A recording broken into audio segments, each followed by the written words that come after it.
আজ আমি ফ্যান্টম নিয়ে এসেছি আর একটি নতুন ভৌতিক গল্প নিয়ে এই সন্দেহের ছায়ার ইউটিউব চ্যানেলে। আজকের গল্পের নাম হচ্ছে অশরীরী। গল্পটি লিখেছেন সোনালী বাসু। গল্প শুরু হওয়ার প্রথমে বলে দিতে চাই, গল্পের সাথে বাস্তবের কোনো মিল থেকে থাকলে সেটি সম্পূর্ণ অনিচ্ছাকৃত এবং এটি কোইন্সিডেন্স। শ্রোতাদের অনুরোধ করে বলা হচ্ছে যে গল্পটি নিজের মনোরঞ্জনের জন্য গ্রহণ করুন। আমরা সন্দেহের ছায়ায় কোনো সুপারস্টিশন বা প্যারানর্মাল অ্যাক্টিভিটিকে প্রাথমিক দিই না। শুরু হচ্ছে অশরীরী বাই সোনালী বাসু।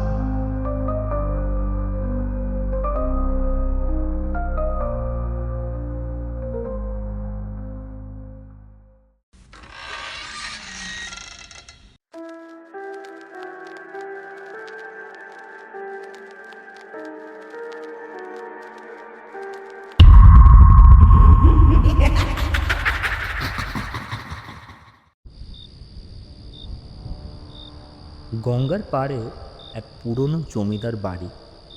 এককালে যেখানে ছিল হাসি গানের আসর, আজ সেখানে কেবল নিস্তব্ধতা। কিন্তু এই নিস্তব্ধতার আড়ালে কি লুকিয়ে আছে কোনো অতৃপ্ত আত্মা, কোনো পুরনো প্রতিশোধের গল্প? রাজশেখর আর অনিমেষ দুই বন্ধু যখন সেই বাড়ির চৌকাঠ পেরোলেন, তখন কি জানতেন তাদের জন্য অপেক্ষা করছে এক ভয়ঙ্কর রাত?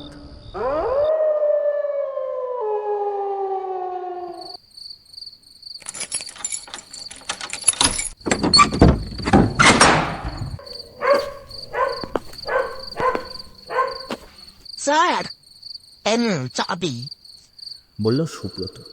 রাজশেখর: আচ্ছা সুব্রত, তুমি ছাড়া এই বাড়িতে কে কে আছে কাজ করা দেখাশোনা করার জন্য? আমি আপাতত কেয়ারটেকারের ভূমিকা পালন করছি। চাপা আর গৌরী এই বাড়ি ছেড়ে পুছে বুঝিয়ে রাখে। যারা পিকনিকের জন্য আসে, চাপা তাদের রান্না করে দেয়। তবে রাতে কেউ রাতে থাকি না। সন্ধ্যের মধ্যে কাজ শেষ করে বাড়ি ফিরে যায়। আমাদের বাড়ি অবশ্য খুব দূরে নয়। এই বাড়ির বাউন্ডারির ঠিক বাইরেই ঘর আছে, সেখানেই থাকি। আসলে বাড়ির যিনি প্রথম মালিক, তিনি এর ব্যবস্থা করেছিলেন। ঠিক আছে, তোমাকে ডাকলে যাতে পাওয়া যায় তার কি কোনো ব্যবস্থা আছে? হ্যাঁ, আছে স্যার। যে ঘরে আপনারা শোবেন, সেই ঘরে একটা দড়ি ঝুলতে রাখবেন। সেটা টানলে আমার ঘরের ঘন্টাটা বেজে উঠবে। আমি জানতে পারবো আপনারা ডাকছেন।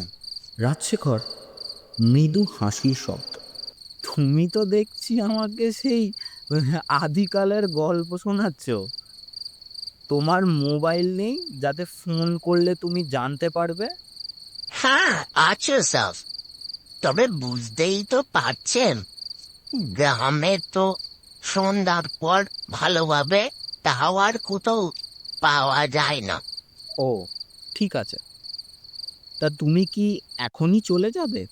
তা কেন স্যার? আপনারা রাতে কি খাবেন সেটা বলে দিলে চাপাকে দিয়ে রান্না বানিয়ে ঘন্টাখানেকের পরে এসে পৌঁছে দিয়ে যাব। রাজশেখর অনিমেষের দিকে তাকিয়ে বলল, কি হে, রাতে কি খাবে? এরকম ব্যাপার জানলে খাবার কিনেই নিয়ে আসতাম আসার পথে। অনিমেষ: আর তো চিন্তা কিসের? ও তো বলছে রান্না করিয়ে দিয়ে যাবে। তাহলে বলো কি খাবে? বেশি আর কি, লুচি আর পাঠার কষা মাংস আর একটু গা গরম করার পানীয়। কে হবে তো? বলল অনিমেষ সুব্রতর দিকে তাকিয়ে। হ্যাঁ, হ্যাঁ, আমি নিয়ে আসবো সব। ঠিক আছে, তাহলে এসো, আমরা একটু ঘুরে দেখি বাড়িটা কেমন, আর যে ঘরে শোবো তা কেমন সাজিয়ে গুছিয়ে রেখেছো তোমরা, সেটাও তো দেখতে হবে। সুব্রত চলে যাওয়ার পর রাজ আর অনি নিচের ড্রয়িং রুম থেকে পায়ে পায়ে উঠে আসে দোতলায়। পুরনো দিনের জমিদার বাড়ি গঙ্গার পাড়ে। এককালে নাকি জমিদাররা এখানে থাকতো, তারপর কোনো এক পুরুষ শহরের দিকে বাড়ি করে ওখানে সপরিবারে চলে যান। তারপর থেকে বাড়িটা পড়েছিল। কয়েক পুরুষ পর এক ছেলে, যে বর্তমানে বাড়ির মালিক, বাড়িটা ভাড়া দিয়েছেন পিকনিক করার জন্য। এত বড় বাড়ি, দেখাশোনা করার খরচ প্রচুর। বাড়ি ভাড়া দিলে কিছু টাকা তো উঠে আসে, তাই এই ব্যবস্থা। বুঝলে রাজ, তোমার জন্য একদিনের জন্য হলেও নিজেকে জমিদার বাড়ির সদস্য মনে হচ্ছে। তবেই বলো, তুমি তো ভাই আসতেই চাইছিলে না।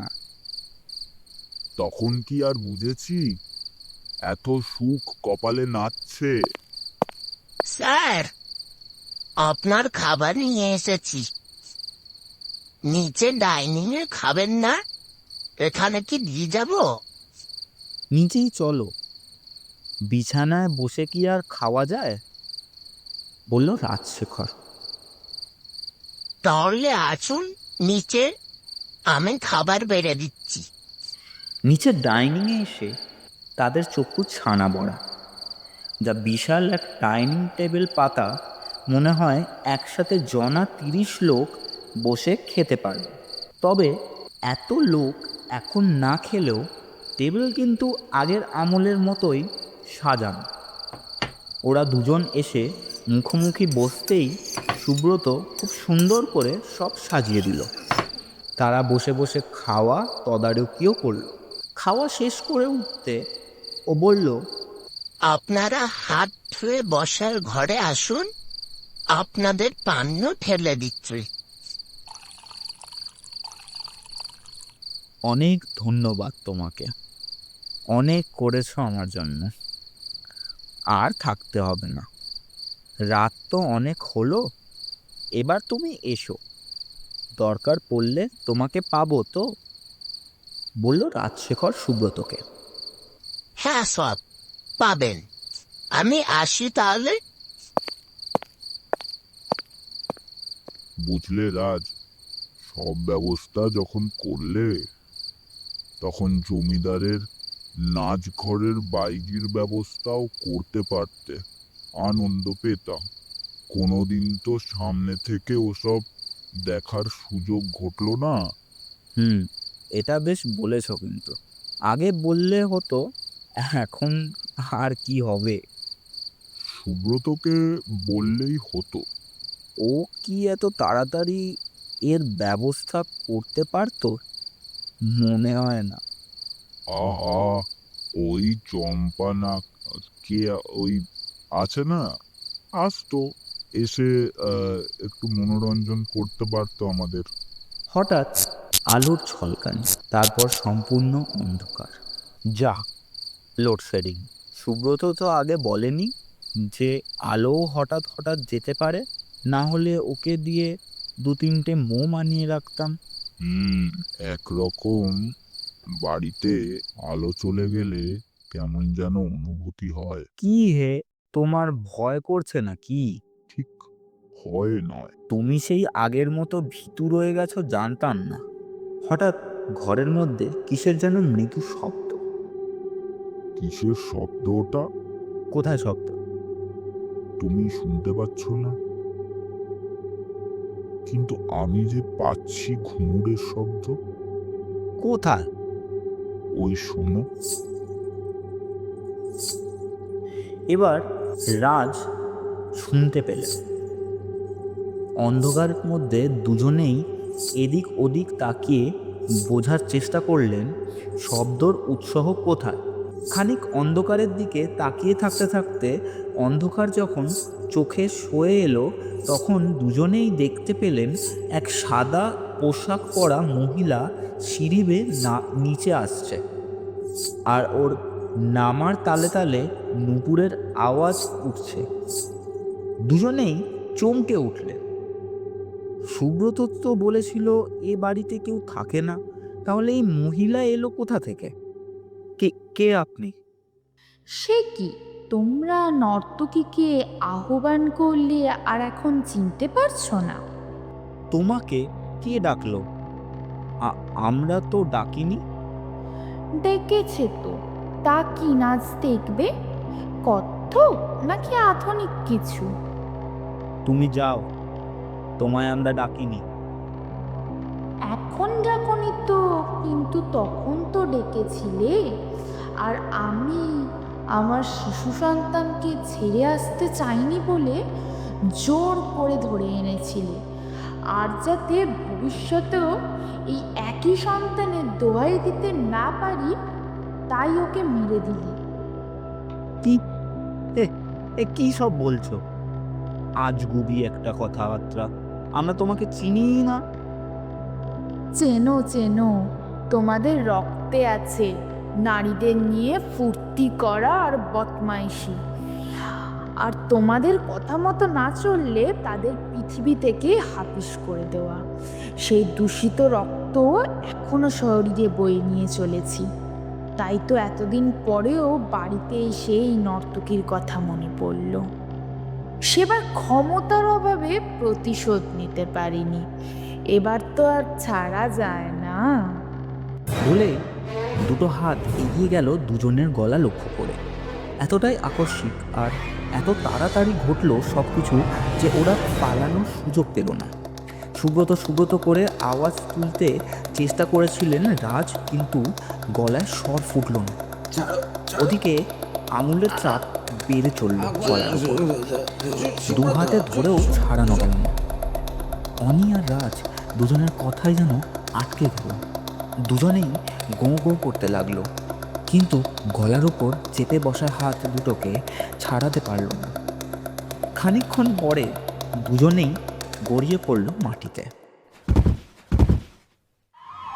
কিছুদিন পর পুলিশ এসে উদ্ধার করল পচে গলে যাওয়া দুটি দেহ। অফিসার শুধু ভাবলেন, ওরা এখানে এলেন কিভাবে? এই গল্পে জমিদার বাড়ির পুরনো পাপের ছায়া যেন নতুন অতিথিদের ওপর নেমে এলো। কিছু আহ্বান হয়তো কেবল কথার কথা নয়, তা এক অতৃপ্ত আত্মাকে জাগিয়ে তোলা প্রতিশোধের জন্য। শুনছিলেন অশরীর বাই সোনালী বাসু। চরিত্রের ভূমিকায় রাজশেখর, অনিমেষ এবং ন্যারেটরের ভূমিকা পালন করেছে আমি, ফ্যান্টম।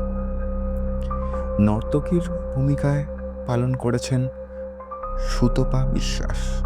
আশা করছি গল্পটি আপনাদের ভালো লেগেছে এবং আরও নতুন নতুন গল্প শোনার জন্য আমাদের এই ইউটিউব চ্যানেল সন্দেহের ছায়াকে সাবস্ক্রাইব করুন এবং গল্পটি ভালো লাগলে লাইক করুন, কমেন্টস করুন।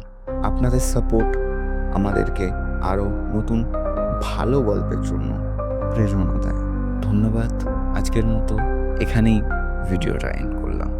আসবো আর একটা নতুন সপ্তাহে নতুন গল্প নিয়ে।